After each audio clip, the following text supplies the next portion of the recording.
नमस्कार दोस्तों, आज आप सीखेंगे कि अपनी लागतों को कैसे नियंत्रित किया जाए ताकि आपका व्यवसाय जल्दी से उस बिंदु तक पहुंच सके जहां वह अपनी लागतों को पूरा करने के लिए पर्याप्त पैसा कमाता है और अंततः चतुराई से बढ़ता है, जिससे इसका मूल्य बढ़ जाता है।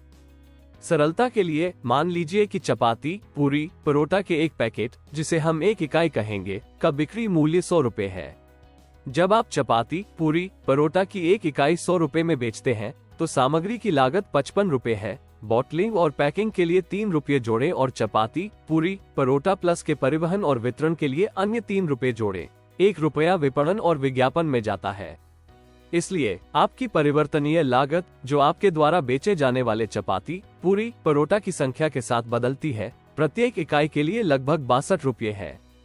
अब आइए उन निश्चित लागतों को देखें जो समान रहती हैं चाहे आप चपाती, पूरी, परोठा की कितनी भी इकाइयां बेच दें।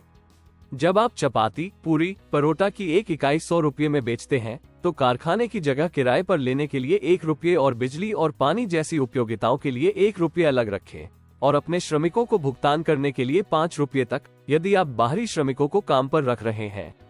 यदि आप ऋण लेते हैं तो आपको जो ब्याज देना है उसके लिए अतिरिक्त 1 रुपया शामिल करें।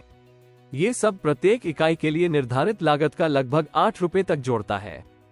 जब आप निश्चित और परिवर्तनीय दोनों लागतों को जोड़ते हैं तो आपको चपाती, पूरी, परोठा की प्रत्येक इकाई बनाने के लिए 70 रुपये खर्च करने पड़ते हैं, जो 100 रुपये में बिकती है। इसका मतलब है कि आप चपाती, पूरी, परोठा की प्रत्येक इकाई के लिए 30 रुपये का लाभ कमाते हैं।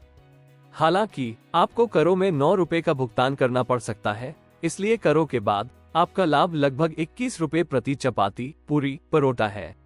ये कहने का एक सरल तरीका है कि आपका शुद्ध लाभ मार्जिन 21% है। अब नियोजन भाग के लिए आपके पास 2 विकल्प हैं। या तो अपने लाभ का कुछ हिस्सा व्यवसाय में फिर से निवेश करें या अपने लिए पैसे का उपयोग करें। अपने लाभ का आधा हिस्सा, जो कि 10.50 रुपये है, स्टॉक जैसी चीजों के लिए व्यवसाय में वापस डालना बुद्धिमानी है। फिर आप बाकी 10.50 रुपये का उपयोग अपने या अन्य उद्देश्यों के लिए कर सकते हैं। जल्दी से लाभ कमाने के लिए अपनी निश्चित लागत को कम करने का प्रयास करें। चपाती, पूरी, परोठा बनाने के लिए जगह किराए पर लेने के बजाय अपने खुद के शेड का उपयोग करें। शुरुआत में परिवार के सदस्यों को श्रमिकों की लागत बचाने में आपकी मदद करने के लिए कहें। ऋण लेने के बजाय अपने पैसे का उपयोग करें या दोस्तों, परिवार और व्यावसायिक भागीदारों से मदद लें। इस तरह आपको नियमित ब्याज नहीं देना पड़ेगा।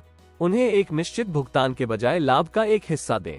यदि आप इन लागतों को कम रखते हैं तो आप लाभ कमाना शुरू कर सकते हैं। जब आपके ग्राहक आपके उत्पादों को पसंद करते हैं और आपका व्यवसाय बढ़ता है तो आपको इसे चलाने के लिए अधिक धन की आवश्यकता होती है। आपको अधिक सामग्री खरीदनी होगी, अधिक उत्पाद बनाने होंगे और तैयार माल और दुकानों के लिए क्रेडिट के लिए पर्याप्त पैसा होगा। यही वो जगह है जहां पर्याप्त कार्यशील पूंजी होना महत्वपूर्ण है। यह आपके व्यवसाय को बढ़ने में मदद करता है। आप इस पैसे को बैंकों या स्थानीय समूहों से प्राप्त कर सकते हैं, लेकिन अपनी कमाई का उपयोग करना सबसे सस्ता तरीका है। अपने मुनाफे का आधा हिस्सा व्यवसाय में रखने और फिर से निवेश करने से आप 2 काम करते हैं। आपके पास काम करने के लिए अधिक कार्यशील पूंजी है और आप अपने व्यवसाय के मूल्य को बढ़ाते हैं। जब आप पुनर्निवेश करते हैं तो आप बड़े ऑर्डर संभाल सकते हैं और अधिक स्टॉक रख सकते हैं। इससे अधिक व्यवसाय होता है और इसके परिणामस्वरूप आपके व्यवसाय का मूल्य बढ़ता है। आइए आगे देखते हैं। यदि आप दुकानों की संख्या बढ़ाना जारी रखते हैं तो पहले वर्ष के अंत में आपका व्यवसाय 18.5 लाख रुपये से 23.5 लाख रुपये तक हो सकता है। यदि आप दूसरे और तीसरे वर्ष में दोहरी पाली में काम करते हैं तो आपके व्यवसाय का मूल्य 37.5 लाख रुपये से 50 लाख रुपये हो सकता है। जितना अधिक पैसा आप अपने व्यवसाय में वापस डालेंगे, उतना ही अधिक क्रेडिट आपको मिल सकता है। जितना अधिक आप बेच सकते हैं और आपका व्यावसायिक मूल्य उतना ही अधिक जाएगा। All the best.